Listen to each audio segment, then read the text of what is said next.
స్వతంత్ర ఉద్యమంలో కోట్ల మంది భారతీయుల్లో స్ఫూర్తి నింపిన వందే మాతరం గేయానికి నేటితో 150 ఏళ్లు పూర్తయ్యాయి.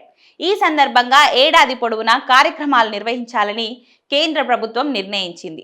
వీటిని ఢిల్లీలోని ఇందిరాగాంధీ ఇండోర్ స్టేడియంలో వందే మాతరం 150వ స్మారకోత్సవం పేరుతో ప్రత్యేక కార్యక్రమాన్ని ప్రధాని నరేంద్ర మోదీ ప్రారంభించారు. వేడుకల్లో భాగంగా ప్రజలంతా సామూహికంగా వందే మాతరం గేయ ఆలపన చేశారు. వందే మాతర గేయాన్ని నవంబర్ 7న 1815న బంకిం చంద్ర చటర్జీ రచించారు.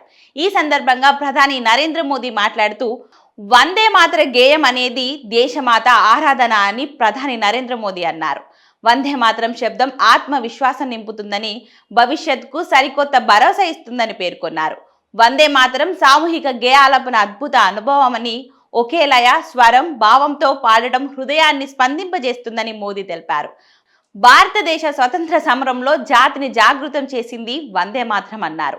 గీతానికి నేటితో 150 ఏళ్లు నిండాయని, ఈ వేడుక సందర్భంగా జాతీయోద్యమ మహనీయులకు దేశవ్యాప్తంగా ప్రముఖులు నివాళులర్పించారు. రాష్ట్రపతి ద్రౌపది ముర్ము, ప్రధాని నరేంద్ర మోదీ, కేంద్ర మంత్రులు, రాష్ట్రాల ముఖ్యమంత్రులు తమ సందేశాలు ఇచ్చారు. ఇక హైదరాబాద్ లో జరిగిన కార్యక్రమంలో ముఖ్యమంత్రి రేవంత్ రెడ్డి జాతీయోద్యమ మహనీయులకు ఘన నివాళులర్పించారు. వందే మాతరం జాతీయ గీతం స్ఫూర్తిగా సమైక్యత భావంతో దేశ అభివృద్ధికి పునరంకితం అవుతుందని పిలుపునిచ్చారు. ఏపీ ముఖ్యమంత్రి చంద్రబాబు నాయుడు కూడా ఈ సందర్భంగా మహనీయుల్ని స్మరించుకున్నారు. ఈ సందర్భంగా ఆయన మాట్లాడుతూ, మన దేశ స్వతంత్ర పోరాటంలో కశ్మీర్ నుంచి కన్యాకుమారి వరకు రణనినాదంలా నిలిచిందని వందే మాతరం అన్నారు.